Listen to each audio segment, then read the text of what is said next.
You see, in the doctrine of election, this so-called debate, the argument is not whether God elects. That's not the argument. It's not the debate. The question is the basis of His election. The question is, why does He elect? Or on what basis does He choose?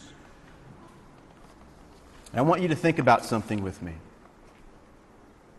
You have a group, an Arminian view, that says and believes God elects, but the reason or the basis He chooses, or the reason or the basis that He elects, is based on foreseen choosing of God. In other words, they believe that God looks into the future and can see all things, and He sees that they, in and of themselves, will choose Him, and based on them choosing Him, He now elects them.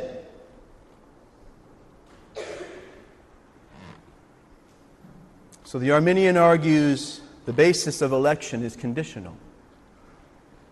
It's conditional upon that man, that woman choosing God. Now, if that's true, which I do not believe that it is, but go with the thought for a second. If that is true, why in the world would Paul point to that doctrine there as a motivation to bring out humility in you, to bring out compassion in you, to bring out love in you? You see, if the reason I have been chosen is because I chose God on my own, that does not breed humility in me. It separates me from those who did not choose, because I chose Him, I figured it out, I wanted Him, I saw my sin, I understood it more, and therefore I'm elect. That's not motivation to bring me to a place of humility, of lowliness, of compassion, of patience with others, of forgiving of others, of loving of others. Amen. It doesn't make sense in the context. But if the basis of God's election is not found in me,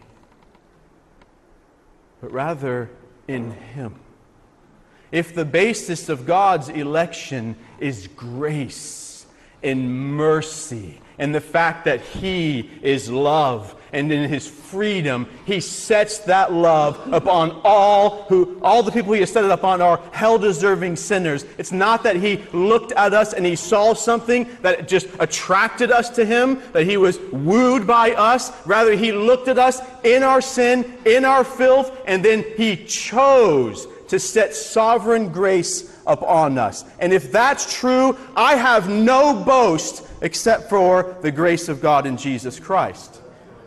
Now, if that's true, that is motivating in humility. That is motivating in compassion towards other people, in patience towards other people. Why? Oh, He was compassionate to a wretch like me. He was so patient with a wretch like me. He forgave me in the cost of His own Son. He set His love upon me, not because I'm lovable, but because He is love.